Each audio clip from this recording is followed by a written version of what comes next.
Hello guys, welcome to English for WBCS, UPSC and SSC channel. তো deer aspirants, আমি গতকাল একটি video বানিয়েছিলাম। সেই ভিডিওর কমেন্টে একজন কলেজ স্টুডেন্ট সে কমেন্ট করেছে যে কলেজে পড়তে পড়তে কিভাবে WBCS প্রিপারেশন নেওয়া যেতে পারে। তো তার উপরেই আজকে আমাদের এই ভিডিও থাকবে। তো এই ভিডিওতে আমরা যেগুলো বেসিক্যালি ডিসকাস করব সেটা হচ্ছে, দেখো, যে কোনো কম্পিটিটিভ এক্সামকে ক্র্যাক করার জন্য তোমাকে কিছু স্কিল ডেভেলপ করতে হবে, ঠিক আছে? ইটস অল অ্যাবাউট স্কিলস, তাই না? এক একটা কাজের জন্য এক একটা স্কিলের দরকার হয়। তো কোন কোন স্কিল তোমাকে ডেভেলপ করতে হবে এই কলেজে পড়ার টাইমে, যাতে তুমি ফার্স্ট অ্যাটেম্পটেই, হয়তো তুমি 2026-এ ফার্স্ট অ্যাটেম্প দেবে কি 2027-এ ফার্স্ট অ্যাটেম্প দেবে, যখনই তুমি ফার্স্ট অ্যাটেম্প দাও, ফার্স্ট অ্যাটেম্পটে তুমি যেন একটা বিশাল বড় বেনিফিট পাও, একটা অ্যাডভান্টেজ পাও, যে এই কলেজে পড়তে পড়তে যদি তুমি স্কিলগুলোকে তোমার ভেতরে ডেভেলপ করা স্টার্ট করে দিতে পারো। তো আজকের ভিডিওটা আমি টোটাল 5টা হেডসে তোমার মানে ভাগ করে নেবো। এবং তোমাদের বলে রাখি, যারা কলেজে পড়ছো, ঠিক আছে, first year, second year, third year, মানে যে কোনো ইয়ারে যারা কলেজে পড়ছো, তাদের জন্য আমি একটি ডেডিকেটেড হোয়াটসঅ্যাপ গ্রুপ বানিয়েছি। সেই হোয়াটসঅ্যাপ গ্রুপের যে লিঙ্ক, সেই লিঙ্কটা এই ভিডিওর ডেসক্রিপশানে তুমি পেয়ে যাবে। ওটাই ক্লিক করে তুমি ডাইরেক্টলি সেই গ্রুপে মানে অ্যাড হয়ে থাকতে পারো। দেখো, কিছু বেনিফিট হয়তো ওখানে পেয়েও যেতে পারো, অনেক কিছু বেনিফিটই ওখানে হয়তো পেয়ে যেতে পারো, ঠিক আছে? তো চলো স্টার্ট করি ওয়ান বাই ওয়ান সেই স্কিলগুলো কি, ঠিক আছে? আমি ডিটেলসে ডিসকাস করব, ভিডিও কিন্তু অনেক বেশি লম্বা হবে। তোমার যদি পেশেন্স না থাকে, তোমার যদি ধৈর্য না থাকে, তাহলে তো কিছু বলার নেই, কারণ এই এক্সামটা কিন্তু ধৈর্যের পরীক্ষা। এক্সামটা ফর্ম ফিল আপ থেকে ইন্টারভিউ হয়ে রেজাল্ট বেরোতেই 2 থেকে 2.5 বছর টাইম লেগে যায়। তার মধ্যে যদি কেউ প্রিলিমস ফেল করে যায় ফার্স্ট টাইমে, তাহলে তো তার 4-5 বছর লেগে যাবে সেকেন্ড অ্যাটেম্প দিয়ে পাস করতে, তাই না? যার জন্য first attempt is the most important attempt. First attempt is the priceless attempt. First অ্যাটেম্পটকে কখনোই কিন্তু ছাড়া যাবে না। যদি তুমি একজন কলেজ স্টুডেন্ট হয়ে থাকো এবং যদি সিরিয়াস হয়ে থাকো WBCS প্রিপারেশনকে নিয়ে, তাহলে এই ভিডিওটা তুমি প্রথম থেকে শেষ পর্যন্ত দেখো। তাহলে স্কিল নাম্বার 1, প্রথম হচ্ছে আমাদের প্যাটার্নকে বুঝতে হবে। এই বোঝাটাও ওয়ান টাইপস অফ স্কিল, ঠিক আছে? প্যাটার্ন কি? দেখো, এক্সামে প্রিলিমস থাকে, মেন্স থাকে এবং ইন্টারভিউ থাকে। প্রিলিমসে তোমার 200 MCQs থাকে এবং সেই 200 MCQs-এর মধ্যে তোমাকে মোটামুটি ধরে রাখো 130 তোমাকে মার্কস আনতে হবে, ঠিক আছে? এবং যেমন তেমন করে তো তুমি 130 মার্কস আনতে পারবে না, কেননা এখানে যে মার্কস থাকে সে মার্কসের ওপর কিন্তু নেগেটিভ মার্কিংও থাকে। 3টে ভুল করলে 1 মাইনাস হয়ে যায়। দ্যাট ইজ ওয়াই তোমাকে খুব বুঝে এই প্রিলিমস এক্সামটা দিতে হবে। প্রিলিমস MCQতে হয়। MCQ কী ধরনের, মানে MCQ সলভ করার জন্যে কী ধরনের স্কিল তোমার দরকার পড়বে। তবে হ্যাঁ, এখানে একটা ডিসক্লেমার দিয়ে দিই, দেখো ইউটিউবে অনেক ভিডিও পাবে যে তুমি না জেনেও, একটা MCQ না জেনেও তুমি MCQ সলভ করে দেবে, কি তার টেকনিক। আমি সেসব এখানে ডিসকাস করব না, ওসব ফালতু, ঠিক আছে? কোয়েশ্চেনের ডিমান্ড যদি না তোমার জানা থাকে, কোয়েশ্চেন যদি অচেনা হয়, তাহলে তোমার পক্ষে অনেক সময় অনেক কোয়েশ্চেন সলভ করা কঠিন হয়ে যায়, ঠিক আছে? আর এখন যারা কোশ্চেন বানায়, অর্থাৎ কোশ্চেনের যে ট্রেন্ড, কখনোই তুমি তুক্কাবাজিতে কোনো কোশ্চেন লাগিয়ে দিতে পারবে না, সেখানে নেগেটিভ মার্কিংই হবে। কি দরকার ভাই, হাতে এনাফ টাইম আছে, প্রিপেয়ার্ড হয়ে যাও না। প্রিপারেশনটাই তো দরকার, তোমার তো সার্ভিস লাইফেও এই প্রিপারেশনটাই দরকার হবে। তো যাই হোক, তোমাকে প্রিলিমস প্রথমে দিতে হবে এবং প্রিলিমসে তোমাকে 200-র মধ্যে 130 মার্কস যদি করতে পারো, এটাকে সেফ স্কোর বলা হয়। তাহলে বোঝা যাবে যে তুমি মেন্সে বসার ছাড়পত্র পেলে। এবার তোমাকে মেন্সে বসতে হবে এবং মেন্সেও 9 করে তোমাকে 65% থেকে 70% মার্কস কিন্তু তোমাকে অ্যাচিভ করতে হবে টোটালে, ঠিক আছে? এবার দেখো, এখানে তোমাকে একটা কথা বলে রাখি, কম্পালসারি পেপারের ওপর কিন্তু জোর দিতে হবে। কেন জোর দিতে হবে আমি ভিডিওর লাস্টে গিয়ে সেটা ডিসকাস করছি। তো মেন্সটা তোমাকে তারপর রেডি করতে হবে। এবং ইন্টারভিউতে এই প্রিলিমস এবং মেন্সে তুমি যেটুকু নলেজ অ্যাকোয়ার করলে, তুমি যেটুকু এক্সপিরিয়েন্স অ্যাকোয়ার করলে, তার একটা ওভারঅল অ্যাসেসমেন্ট হবে। এটা তুমি ধরে রাখো, ঠিক আছে? যে তুমি শুধু লিখতেই জানো নাকি তুমি বলতেও পারো, তুমি কি শুধু লিখতেই পারো নাকি তুমি মানুষকে কনভিন্স করতে পারো, তুমি কি শুধু লিখতেই পারো নাকি কথা দিয়ে কোনো প্রবলেমকে সলভ করে দিতে পারো। এই টেকনিক, এই স্কিল তোমার মধ্যে দরকার, মানে স্পিকিং পাওয়ার, টকিং পাওয়ার, তাই না, কনভিন্সিং পাওয়ার, এগুলো তোমার মধ্যে ডেভেলপ করতে হবে। তাহলে সবার প্রথমে এই প্যাটার্নটা বুঝে নিলাম যে একটা এক্সাম প্যাটার্নে সবার প্রথমে আমাকে প্রিলিমস, মেন্স এবং ইন্টারভিউ, অর্থাৎ আমাকে কি রিকগনিশন, প্রিলিমস মানে রিকগনিশন আমি ডিসকাস করছি, সেই রিকগনিশন সেই পাওয়ারটা তোমার মধ্যে ডেভেলপ করতে হবে। অর্থাৎ কি না, সামনে তোমার ঠিক আছে, কোনো একটা জিনিস সামনে ঠিক আছে এবং কোনো একটা জিনিস সামনে ভুল আছে, তাহলে কোনটা ঠিক কোনটা ভুল এইটা চিনে নেওয়ার ক্ষমতা তোমার মধ্যে থাকতে হবে। মেন্সে তোমাকে এমসিকিউ থাকবে, যার জন্য সেখানেও তোমার ওই মানে পাওয়ারটা মানে ওই স্কিলটা তোমার কাজে লাগবে। এছাড়াও রাইটিং স্কিল কাজে লাগবে, আমি ডিসকাস করবো একটু পরেই। এছাড়াও ইন্টারভিউতে স্পিকিং পাওয়ার, টকিং পাওয়ার, কনভিন্সিং পাওয়ার, তোমার লজিকের কত জোর, তুমি কত ভালো লজিক দিতে পারো, তুমি কথার মাধ্যমে একটা প্রবলেমকে কতটা ভালো অ্যাড্রেস করতে পারো, এইগুলো দেখা হবে। এইসব স্কিলগুলো তোমার ভেতরে এখন থেকে তুলতে হবে, ঠিক আছে? তো কিভাবে তুলবে আমি সমস্ত ডিসকাস করছি। তো দেখো, সবার প্রথমে হচ্ছে প্রিলিমস, ঠিক আছে? তো প্রিলিমসে 3টে পয়েন্টস তোমাকে মাথায় রাখতে হবে। এমসিকিউ সলভ করার সব থেকে সেফ পয়েন্ট এবং সব থেকে এফেক্টিভ পয়েন্ট হলো আন্ডারস্ট্যান্ডিং দ্য কোয়েশ্চেন, অর্থাৎ the demand of the question. তাহলে এখন থেকে তুমি যখন কলেজে পড়ছো, এখন থেকে তোমাকে এই স্কিলটা তোমার ভেতরে ডেভেলপ করতে হবে যে একটা কোয়েশ্চেনকে যখন আমি পড়লাম, কোয়েশ্চেনটা পড়ে অবশ্যই আমাকে বুঝতে হবে যে আমার কাছ থেকে কোয়েশ্চেনটা কি চাইছে। তার উপরে 4টে অপশন থাকবে, সে 4টে অপশনের মধ্যে সঠিক অপশনটা বা নিয়ারেস্ট অপশনটা অথবা ভুল অপশনটা তোমাকে চুজ করতে বলা হবে। তাহলে আগে তুমি যদি কোয়েশ্চেনটাই না পড়ো, কোয়েশ্চেনটার ডিমান্ড যদি তুমি না বোঝো, তাহলে ইউ কান্ট ডু দিস, তুমি এটা কিন্তু করতে পারবে না, ঠিক আছে? তাহলে আন্ডারস্ট্যান্ড দ্য কোয়েশ্চেন, অর্থাৎ কোয়েশ্চেনটাকে বুঝতে হবে। ইভেন আমি তোমাকে এই কথাটা বলে রাখছি, আমাদের যে হোয়াটসঅ্যাপ গ্রুপ করা হয়েছে সেখানে আমি প্রত্যেক দিন এমসিকিউ আপলোড করব, প্রত্যেক দিন এমসিকিউ থাকবে এবং দেখবো যে সেই এমসিকিউটা তুমি কতটা সুন্দরভাবে সলভ করতে পারছো। আমি সেখানে তোমাকে জিজ্ঞাসাও করবো যে তার উত্তর দাও, উত্তর খুঁজে তোমাকে সন্ধ্যের মধ্যে দিতে হবে। হোয়াটসঅ্যাপ গ্রুপে অবশ্যই জয়েন করে যাও। এবার দেখো, এই যে আন্ডারস্ট্যান্ডিং দ্য কোয়েশ্চেন, এর 2 ধরনের কোয়েশ্চেন হয়, একটা হচ্ছে কি না ফ্যাকচুয়াল, ঠিক আছে, আর একটা হচ্ছে অ্যানালিটিক্যাল। ওকে, তাহলে ফ্যাকচুয়াল এবং অ্যানালিটিক্যাল। ফ্যাকচুয়াল মানে হচ্ছে ফ্যাক্ট থেকে জিজ্ঞাসা করা হবে, যেমন ধরো পলাশির যুদ্ধ কত সালে হয়েছিল, প্রথম পলাশির যুদ্ধ কত সালে হয়েছিল, কাদের মধ্যে হয়েছিল, কে জিতেছিল। অ্যানালিটিক্যাল কোশ্চেন হচ্ছে কেন চক্রবর্তী রাজা গোপালাচারী প্ল্যানকে মুসলিম লীগ রিজেক্ট করেছিল, এটা অ্যানালিটিক্যাল কোশ্চেন। তাহলে অ্যানালিটিক্যাল কোশ্চেন আর ফ্যাকচুয়াল কোশ্চেন দুজনার কিন্তু ডিমান্ড আলাদা হয়, দুটো কোশ্চেনকে আলাদাভাবে অ্যাড্রেস করতে হয় এবং তাকে সলভ করার টেকনিকও আলাদা থাকে। তো এই সমস্ত জিনিস তোমাকে এখন থেকে ছোট ছোট করে, অল্প অল্প করে, কারণ দেখো স্মল স্টেপস, ছোট ছোট স্টেপস কিন্তু খুব বড় রেজাল্ট নিয়ে আসে, তোমাকে এখন থেকে রেডি করতে হবে।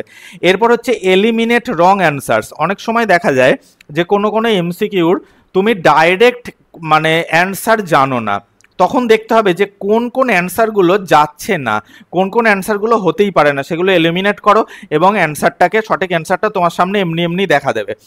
চুজ দ্য বেস্ট অপশন, অথবা যখন তোমার 2 সেন্টেন্সের অর্থাৎ কি 2টো স্টেটমেন্ট দেওয়া থাকবে, রং বা রাইট এরকম কোনো উত্তর জানতে চাইবে, তখন তোমাকে ওখানে বেস্ট অপশনটা বুঝতে হবে যে কোনটা যাচ্ছে, অনলি এ নাকি অনলি বি নাকি বোথ নাকি নাইদার, ঠিক আছে? তাহলে এই সমস্ত স্কিল 1 বাই 1 তোমাকে ডেভেলপ করতে হবে। সব থেকে বেটার হচ্ছে দেখো যে এগুলো ডেভেলপ করার একটা খুব ভালো রাস্তা হচ্ছে PYQs করা। PYQs অর্থাৎ প্রিভিয়াস ইয়ার্স কোশ্চেন পেপার। তোমার কাছে যদি PYQs না থেকে থাকে তাহলে তুমি কোনো বই কিনতে পারো, অথবা আমাদের হোয়াটসঅ্যাপ চ্যানেলে তুমি যুক্ত থাকো, আমি প্রত্যেক দিন 2টো 4টে 5টা 10টা যেদিন যেরাম পারবো PYQs আপলোড করতে থাকবো, ঠিক আছে? তো প্রথম হচ্ছে প্রিলিমসের জন্য এই স্কিলগুলো তোমার দরকার হবে। এই স্কিলগুলো আজ থেকে, এই ভিডিওটা যখন তুমি দেখছো তখন থেকে তোমার ভেতরে ডেভেলপ করা স্টার্ট করে দাও। নেক্সট হচ্ছে কি না মেন্স। মেন্সের জন্য 2 ধরনের স্কিল দরকার, একটা তো হচ্ছে এমসিকিউ বেস স্কিল, যেটা তোমাকে এক্ষুনি আমরা বোঝালাম, আর একটা হচ্ছে রাইটিং স্কিল, ঠিক আছে? আরেকটা হচ্ছে কি না রাইটিং স্কিল। এবার অনেকে আছে যারা ভাবে আগে আমি প্রিলিমসটা পাস করে নিই তারপর রাইটিং করব, না guys, that is not correct, সেটা কিন্তু কারেক্ট নয়। তোমাকে প্রথম থেকেই রাইটিংয়ের ওপর জোর দেওয়া হবে। এখানে একটা ছোট পয়েন্ট তোমাদের সঙ্গে ডিসকাস করি, ইন্টারেস্টিং পয়েন্ট। দেখো 2টো পেপার থাকে কম্পালসারি মেন্স পরীক্ষায়, একটা কম্পালসারি বেঙ্গলি, একটা কম্পালসারি ইংলিশ। এই কম্পালসারি পেপার দুটো ডেসক্রিপটিভ রাইটিং, অর্থাৎ রাইটিং করতে হয়। ধরো বাংলায় তোমার একটা রচনা লিখতে হলো, বাংলায় সামারি রাইটিং করতে হলো, ইংলিশে এডিটোরিয়াল রাইটিং করতে হলো, ইংলিশে প্রেসিস রাইটিং করতে হলো, ট্রান্সলেশন করতে হলো, এইগুলো তোমাকে লিখতে হবে। এই দুটো পেপার কম্পালসারি। তুমি যদি এই দুটো পেপারে পাস না করো, আর এই দুটো পেপারের খাতা সবার প্রথম দেখা হয়, তাহলে এই দুটো পেপারে তুমি যদি পাস না করতে পারো, তাহলে বাকি তোমার কোনো খাতা দেখাই হবে না। আই রিপিট, কম্পালসারি পেপারসগুলোতে তুমি যদি পাস না করো, তাহলে বাকি যেগুলো পেপার আছে তার খাতা দেখাই হবে না। দ্যাট ইজ ওয়াই প্রথম থেকে তোমাকে রাইটিং প্র্যাকটিস করতে হবে। এবার তুমি যখন কলেজে পড়ছো, তুমি এক গাদা রাইটিং প্র্যাকটিস করবে কেন? তোমার হাতে তো এনাফ টাইম আছে, অ্যাম্পেল টাইম আছে, তাই না? তাহলে তুমি উইকলি, ঠিক আছে, তুমি উইকলি একটা রাইটিং করো, ইংলিশে একটা এডিটোরিয়াল রাইটিং করো, ইংলিশে একটা এসে লেখো, ঠিক আছে? পরের সপ্তাহে গেলে একটা প্রেসি করলে। ইংলিশ ভাই তোমাকে কিন্তু তুলতেই হবে, কারণ আমরা দেখেছি, আমরা তো প্রচুর স্টুডেন্টকে পড়িয়েছি, বিশেষ করে আমি ইংলিশ পড়াই, ঠিক আছে? আমি দেখেছি বহু স্টুডেন্ট কম্পালসারি ইংলিশ পেপারটার জন্য পরীক্ষায় পাস করতে পারে না, বাকিগুলোই কিন্তু খুব ভালো ফল করে আসে। কম্পালসারি ইংলিশ রাইটিংয়ের জন্য সে মেন্স এক্সাম ক্লিয়ার করতে পারে না, ইন্টারভিউতে যেতেও পারে না, তার বয়স শেষ হয়ে যায়। যার জন্য প্রথম থেকে রাইটিং স্কিল ডেভেলপ করা কিন্তু স্টার্ট করো, ঠিক আছে? তাহলে মেন্সের জন্য এই দুটো স্কিল তোমার মধ্যে থাকতে হবে। এছাড়াও তো অপশনাল সাবজেক্ট আছে, আমি অপশনাল সাবজেক্ট নিয়েও একটু পরে কথা বলবো। মেন্সের পর আমাদের যেটা আসছে সেটা হচ্ছে ইন্টারভিউ স্কিল। দেখো, ইন্টারভিউ স্কিল হচ্ছে লজিক বেসড, ঠিক আছে? এখানে অ্যানালাইজ ফ্যাক্টস, অর্থাৎ কোনো ফ্যাক্টকে খুব ভালো করে অ্যানালাইজ করে সেটা বলার ক্ষমতা তোমার থাকতে হবে। ফর্ম আর্গুমেন্টস, যদি কোনো ব্যাপারে দেখা যায় যে তুমি ভালো কিছু বলছো তবু সেটাকে কেউ খণ্ডন করে দিচ্ছে, তাহলে মানে একটা ঠিকঠাক যুক্তির সাহায্যে, লজিক দিয়ে সেটা তুমি কেন ঠিক বলছো সেটা কিন্তু তোমাকে প্রুভ করতে হবে, সেটা এস্টাবলিশ করতে হবে। লাস্ট হচ্ছে ড্র কনক্লুশন, অর্থাৎ কোনো একটা আলোচনা করলে তার কোনো কনক্লুশন বার করতে পারলে না তাহলে হবে না, কোনো একটা আলোচনাকে কনক্লুড করতে হবে এবং সেই কনক্লুশনটা যেন পারসুয়েসিভ হয়। পারসুয়েসিভ মানে হচ্ছে কোয়েশ্চেন সলভিং, কোনো প্রবলেম সলভিং, কোনো ইস্যুকে সঠিকভাবে অ্যাড্রেস করা, তার জন্য সঠিক একটা রাস্তা বার করা। এইরকম তোমার স্পিকিং স্কিল বা টকিং স্কিল বা টকিং পাওয়ার, স্পিকিং পাওয়ার, কনভিন্সিং পাওয়ার, এগুলো তোর মধ্যে অ্যাড্রেস করতে হবে। তুমি কিভাবে এটা করতে পারো, দেখো এটা নিয়ে এখনই অত ভাবনা চিন্তার কিছু নেই। তুমি যখন হিস্ট্রি পড়বে, জিওগ্রাফি পড়বে, ইন্ডিয়ান পলিটি পড়বে, তুমি যখন ইন্ডিয়ান ইকোনমি পড়বে, তুমি যখন তোমার অপশনাল পড়বে, তুমি যখন রাইটিং করবে, অটোমেটিক্যালি তোমার মধ্যে এই স্কিলটা তৈরি হয়ে যাবে। এছাড়াও নিউজ পেপার রিডিং করতে হবে, নিউজ পেপারের যে তোমার এডিটোরিয়ালস আছে, ঠিক আছে, সম্পাদকীয় বাংলায় বলা হয়, সে সম্পাদকীয়টা তুমি যখন পড়বে, তোমার ভেতরে স্পিকিং পাওয়ার, তোমার ভেতরে লজিক্যাল পাওয়ার, মানে কাউকে কনভিন্সিং করার পাওয়ার, কোনো একটা কনসেপ্টকে এস্টাবলিশ করার পাওয়ার কিন্তু তোমার মধ্যে ডেভেলপ হয়ে যাবে। দ্যাট ইজ ওয়াই এই পোর্শনগুলো বা এই স্টেপসগুলো তুমি ফলো করতে পারো, ঠিক আছে, as a college student. Next হচ্ছে কি না, অপশনাল। এই অপশনাল সাবজেক্টটা খুব ইম্পর্ট্যান্ট। দেখো, তুমি যদি এ এবং বি গ্রুপ, আই রিপিট, এ এবং বি গ্রুপ, WBCS এ এবং বি গ্রুপের জন্য তুমি যদি এক্সামে বসো, ফর্ম ফিল আপ করো, তোমাকে একটি অপশনাল সাবজেক্ট চুজ করতে হবে, যার পেপার 1 থাকবে এবং পেপার 2 থাকবে, ঠিক আছে? পেপার 1 এবং পেপার 2 নিয়ে তোমাকে একটা ভালো মার্কস আনতে হবে। তো অপশনাল সাবজেক্ট কিন্তু তোমাকে MA লেভেলে, ঠিক আছে, মাস্টার ডিগ্রি লেভেলে অথবা অনার্স লেভেলে তোমাকে রেডি করতে হবে সেই সাবজেক্টটিকে। যারা অনার্সের স্টুডেন্ট, ঠিক আছে, যারা অনার্স নিয়ে পড়ছো বা যারা MA ভর্তি হয়ে গেছো, ঠিক আছে, তাদের জন্য আমি বলবো তোমার অনার্সের যে সাবজেক্ট আছে সেটাকেই তোমার অপশনাল বানিয়ে নাও। এরম কিন্তু নয় যে অপশনাল সাবজেক্ট স্কোরিং হয় না। তুমি যদি ঠিকঠাক লিখে আসতে পারো তাহলে যে কোনো অপশনাল সাবজেক্ট দিয়েই কিন্তু তুমি WBCS মেন্স ক্লিয়ার করতে পারবে। এছাড়া যারা পাস কোর্সের স্টুডেন্ট, তাদের জন্য হিস্ট্রি আছে, সোশিওলজি আছে, অ্যানথ্রোপোলজি আছে, সাইকোলজি আছে, এইগুলো কিন্তু নেওয়া যেতে পারে, ঠিক আছে? তবে মাথায় রাখতে হবে একটা কথা, হিস্ট্রি যেমন বেঙ্গলিতে তুমি যদি লেখো ঠিকঠাক মার্কস পাবে, সোশিওলজি তুমি যদি বেঙ্গলিতে লেখো আর যদি কেউ ইংলিশে লেখে তাহলে কিন্তু যে ইংলিশ ভার্সানে লিখছে সে কিন্তু বেশি মার্কস পাবে তোমার থেকে। যার জন্য সোশিওলজি, যাদের ইংলিশ খুব স্ট্রং তাদের জন্য সোশিওলজি। ওকে, তাহলে এবার হচ্ছে হাউ টু স্টার্ট, কিভাবে তুমি স্টার্ট করবে, তাই তো? তো সবার প্রথমে হচ্ছে MCQ PYQs, তোমাকে আগে PYQs নিতে হবে, দেখো অনেকে বলে কি বলে না তুমি বই কিনে নাও, প্রথমেই বাড়িটা লাইব্রেরি বানিয়ে ফেলো, বই কিনে নাও, বই কিনে তুমি চ্যাপ্টারের পর চ্যাপ্টার পড়তে আরম্ভ করে দাও। না গাইজ, প্রথমেই চ্যাপ্টারের পর চ্যাপ্টার বই পড়া যাবে না, আগে পিওয়াইকিউজ করতে হবে, পিওয়াইকিউজ পড়তে হবে, কি ধরনের কোয়েশ্চেন এর আগের বছরগুলোতে এসছে সেটা আগে দেখতে হবে, তারপর সেই চ্যাপ্টারগুলো তোমাকে পড়তে হবে, ঠিক আছে? তোমাকে প্রথম থেকেই করতে হবে ইংলিশ রাইটিং, উইকলি একটা, আমি তো তোমাকে বলেই দিলাম যে উইকলি একটা একটা রাইটিং তোমাকে করতে হবে। তুমি আমাদের হোয়াটসঅ্যাপ গ্রুপে জয়েন থেকে যাও, আমাদের হোয়াটসঅ্যাপ গ্রুপে তুমি যুক্ত হয়ে যাও, আমি তোমাকে রাইটিং দিয়ে দেবো এবং তোমার খাতা পর্যন্ত আমি চেক করে দেবো। তুমি যদি আমাদের হোয়াটসঅ্যাপ গ্রুপে থাকো, ঠিক আছে, তোমাকে আমি রাইটিং দেবো, তোমাকে আমি এমসিকিউজ দেবো এবং ফ্রি অফ কস্টে, কোনো কস্ট তার জন্য লাগবে না, এবং তোমার খাতা পর্যন্ত আমি চেক করে দেবো যদি তুমি মানে রাইটিংটা করে আমাকে জমা দাও। এছাড়া আরেকটা জিনিস আমি তোমাদের বলতে পারি, যদি তোমার ইংলিশে কোনো দুর্বলতা থেকে থাকে, অর্থাৎ ইংলিশে ধরো তুমি খুব একটা পাকাপোক্ত নও, ইংলিশে তোমার গ্রিপ খুব একটা ভালো নয়, তাহলে আমি তোমাকে সাজেস্ট করব যে আমাদের অনলাইন যে ইংলিশ কোর্স আছে, এমসিকিউর গ্রামার কোর্সও আছে, English crash course, English grammar crash course, এছাড়াও আমাদের ইংলিশ রাইটিং কোর্স আছে। এই দুটো কোর্সে তুমি এনরোল হয়ে যাও এখন থেকে। একবার এনরোল হলে লাইফ টাইমে আর সেটা কখনো রিনিউ করতে হয় না, একবার যদি তুমি এনরোল করো সেটা কোনো দিন এক্সপায়ারও হয় না, বছর বছর তুমি আপডেটগুলোও পেতে থাকবে, ঠিক আছে? এছাড়াও এই ভিডিও ডেসক্রিপশনে তুমি আমাদের হোয়াটসঅ্যাপ গ্রুপের যে তোমার লিঙ্ক সেটা তুমি পেয়ে যাবে, হোয়াটসঅ্যাপ গ্রুপে গিয়ে তুমি অ্যাড হয়ে থাকো, তাহলে সেখানে সমস্ত তুমি আপডেট পাবে, তুমি আমার সঙ্গে ডাইরেক্ট কথা বলতে পারবে, ইভেন আমাকে ফোনও করতে পারবে, এছাড়াও তুমি এমসিকিউজ পাবে, তুমি সেখানে রাইটিং পাবে, এছাড়াও যদি কোনো হেল্প থাকে সেগুলোও তুমি সেখানে কিন্তু পেয়ে যাবে আমাদের হোয়াটসঅ্যাপ গ্রুপে।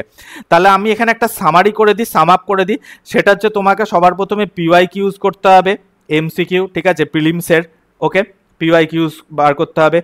মেন্সেরও তাই, মেন্সেরও তোমাকে আগে পিওয়াইকিউজ জোগাড় করতে হবে, যদি না থাকে তাহলে আমাদের হোয়াটসঅ্যাপ গ্রুপে আমরা শেয়ার করতে থাকবো। তোমাকে যেটা কলেজে তুমি পড়ছো, ঠিক আছে, অনার্সের সাবজেক্ট, সেটাকে তুমি অপশনাল বানাও, ঠিক আছে, এখন থেকে অপশনাল সাবজেক্ট হিসাবে ট্রিট করো।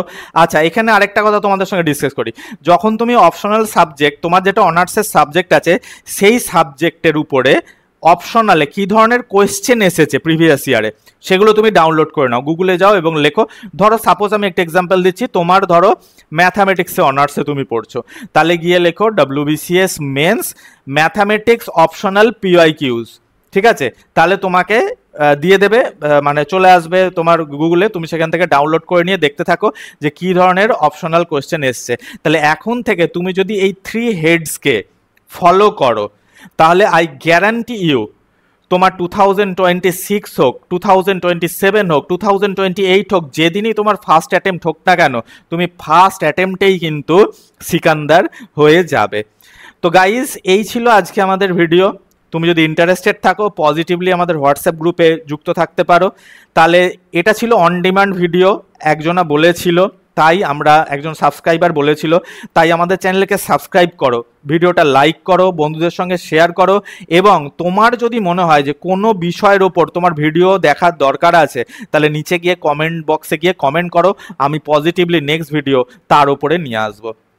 থ্যাঙ্কস ফর ওয়াচিং গাইস, দেখা হচ্ছে নেক্সট ভিডিওতে নতুন একটি টপিকের সাথে।